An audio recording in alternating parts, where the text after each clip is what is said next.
Flushing Meadow, the United Nations General Assembly opens its 5th regular session. Retiring Assembly President Romulo accompanies Mrs. Eleanor Roosevelt. Leading the U.S. delegation are Secretary of State Atchison and Ambassador Warren Austin, our Security Council chieftain. British Foreign Secretary Ernest Bevin and Britain's eloquent Sir Gladwin Jebb back up the democracies against Foreign Commissar Wyszynski of Russia, whose prestige is shaken by UN successes in Korea. Schuman of France is among 28 foreign ministers attending. Ting Fujiang represents nationalist China despite Soviet objections.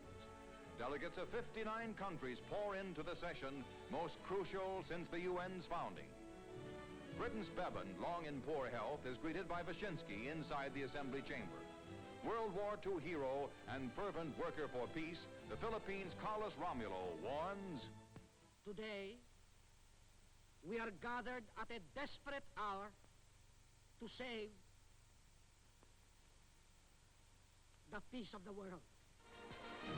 Charging that Russia is the main obstacle, Secretary Atchison appeals for a permanent all-member United Nations Army to preserve peace all over the world.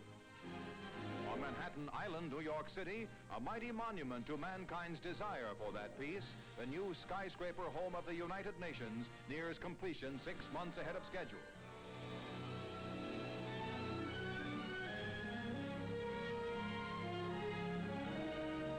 Already, the 3,000 employees of the UN are being moved into the new building in shifts, with all of them expected to be permanently settled by January 1st.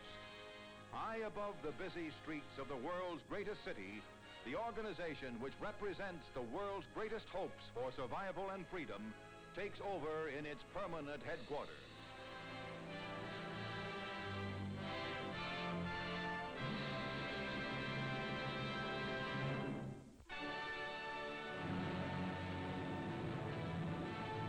The great American tradition of seaborne invasion born during World War II lives again as Navy units steam toward Korea. Their destination is Incheon, port city for Seoul, 150 miles behind the back of the main Red Korean Army.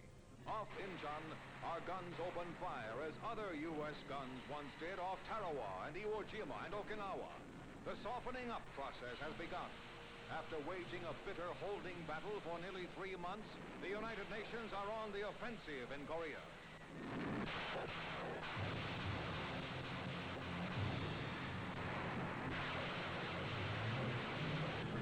Planes come overhead for a final strafing at 6:29 a.m. on September 15th.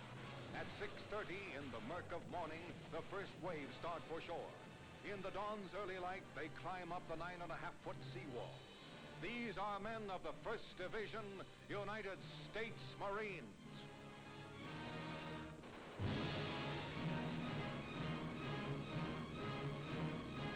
The Marines make their beachhead secure with only 17 casualties in what has been called one of the finest examples ever of air-sea-land teamwork. Now they push inland toward Seoul. Their objective, to completely isolate the Communist Army by cutting all its supply lines. Behind them, more waves pour in to strengthen the United Nations' new second front. Some of the Marines are well-trained youngsters seeing action for the first time. Others are veterans of bloody island battles in another war.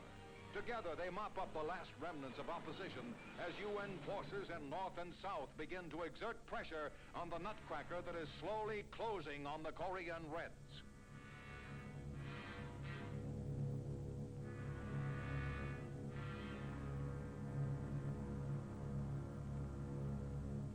Two days later, as the cleanup job continues around shattered Incheon, the United Nations Supreme Commander, General Douglas MacArthur, comes ashore.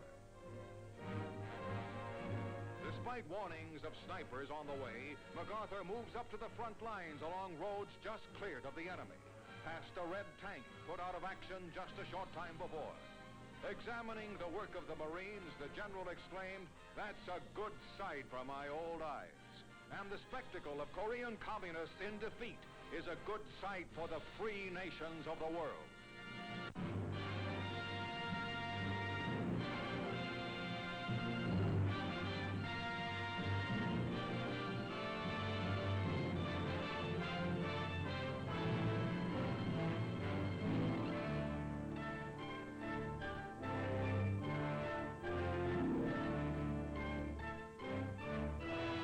heart of the China Sea is Formosa, once the home of Asiatic pirates and headhunters.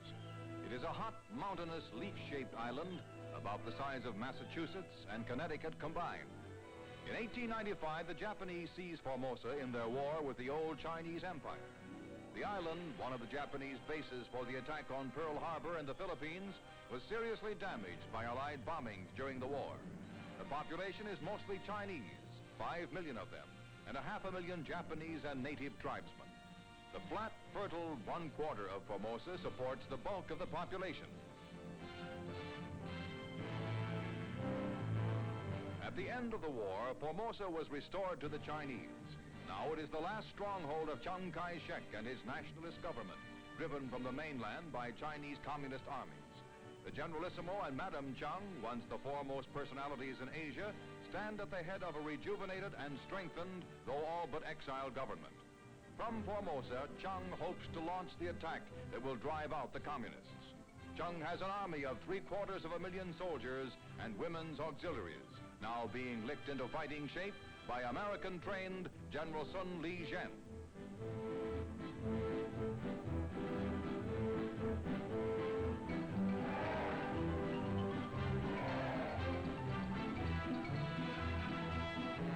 Sun's men make the most of equipment received earlier from the United States or left behind by the Japanese. While the nationalists prepare for the continually threatened invasion, the Chinese communists under General Mao are consolidating their position on the mainland. Although many in the West hope that Mao, objecting to harsh pressure from Moscow, may swing away from Russian influence, there is as yet no outward sign of it. Because Formosa stands against communism in Asia, America is backing the Chinese nationalists, but has also requested Chiang not to open war on the mainland. Although UN victory in Korea may avert the Battle of Formosa, coming events on this beleaguered island will be an important index to war or peace in Asia.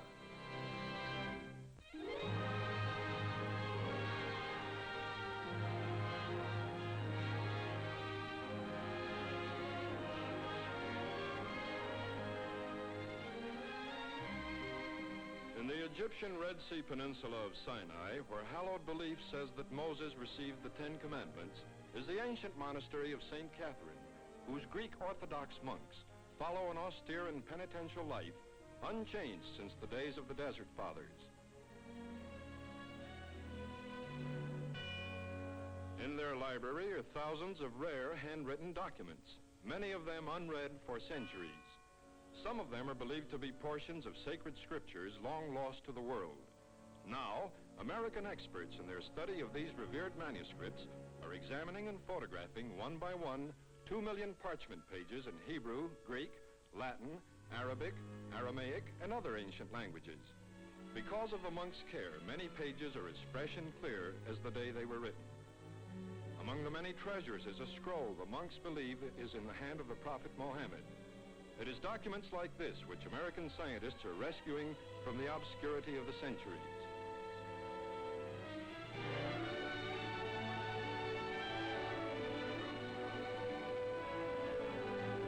It's milking time at this ultra-modern dairy in Delano, California, and these cows are heading for the barn. A lukewarm spray stimulates milk hormones before the cows move onto a conveyor line, where they will be fed and milked at the same time. The conveyor, the invention of dairyman H.C. Kane, is the latest addition for subtracting milk. A milkmaid attaches standard milking equipment. The rolling line speeds the cows through at 10 feet per minute. The job is done in 7 minutes, and every 35 seconds another cow steps into line. Less than an hour is needed to milk a herd of 100 cows. The milk is next processed and bottled. American inventiveness sets up a real production line on the farm.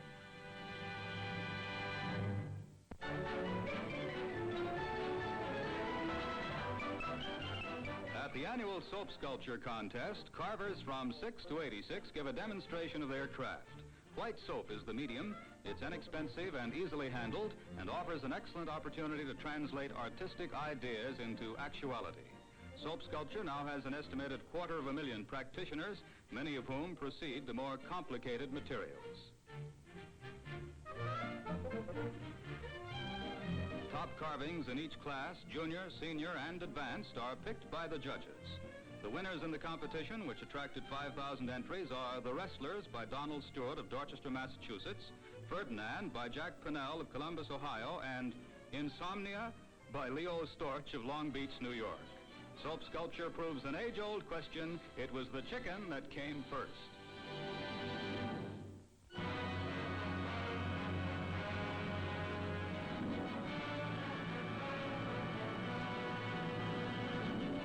The famous Swiss winter resort of Gstaad becomes a training ground for American Civil Air Patrol cadets, here to receive instruction as glider pilots from the Swiss, the world's most experienced soaring experts.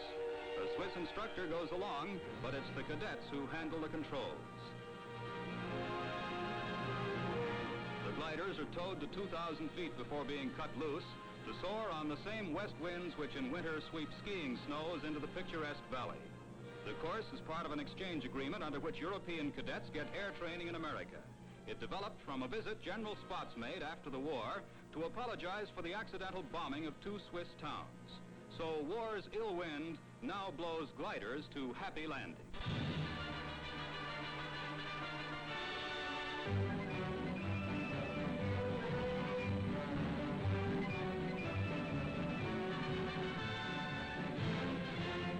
The 1948 Olympics brought the world's foremost amateur athletes to London, but the brightest single star to emerge from the Games was a blonde 30-year-old housewife and mother from the Netherlands.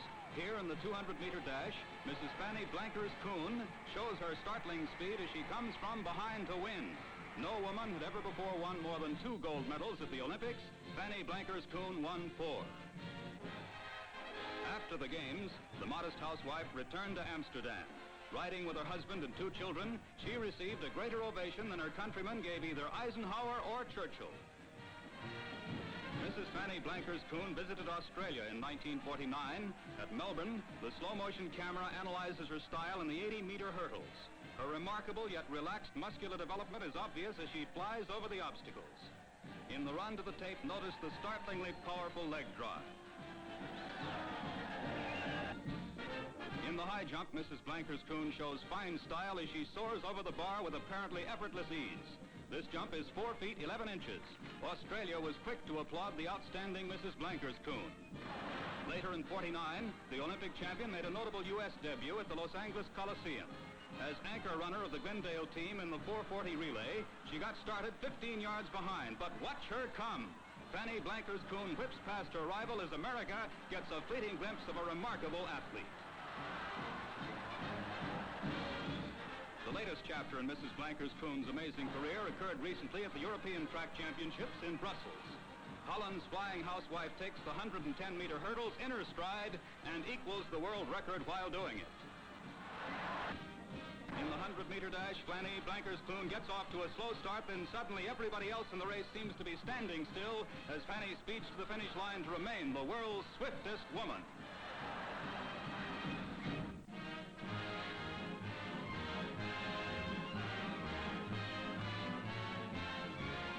Forest Hills, New York, 21-year-old Herbert Flam and 25-year-old Arthur Larson prepare to meet in competition.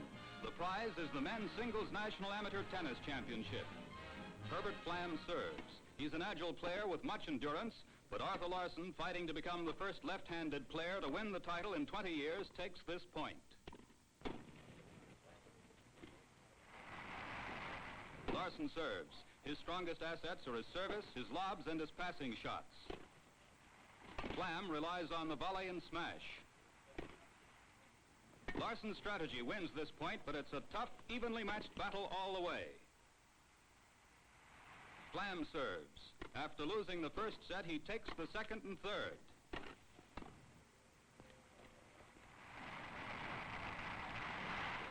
Flam serves. Moving to the net, he launches a savage attack while Larson counterattacks by lobbing the ball over Flam's head.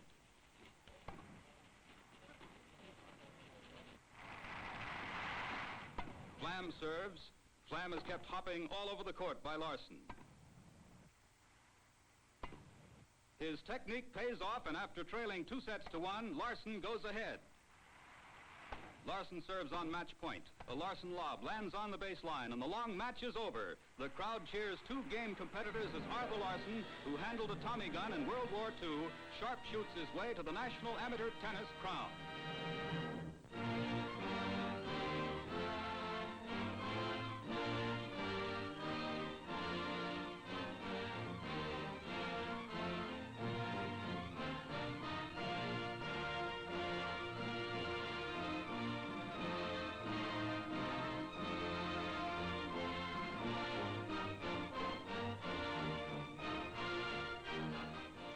There can be no compromise in the fight for Americanism.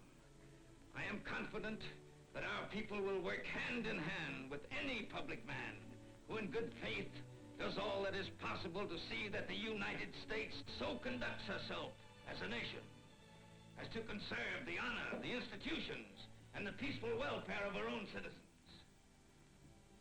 Our next business will be to help guarantee the peace of justice for the world at large. There cannot be, there must not be a repetition of the crime against Belgium. I am anti-brutality. I should protest as strongly against wrongdoing by any foreign power. The little nations of the earth have a right to live, and if civilization is to endure, the great nations must respect that right. Let us unite in the one great endeavor of achieving an enduring peace with all the world. But let us not forget that the surest promise of that peace lies in our constant preparedness to meet all eventualities from without and to combat and destroy all subversive elements working from within. There can be no divided allegiance here. Any man who says that he is an American and seeks to promote foreignisms within our borders is not a true American. We have room for but one flag, the American flag. We have room for but one language, the language of the Declaration of Independence and the Bill of Rights. And we have room for but one loyalty, and that is loyalty to the American people.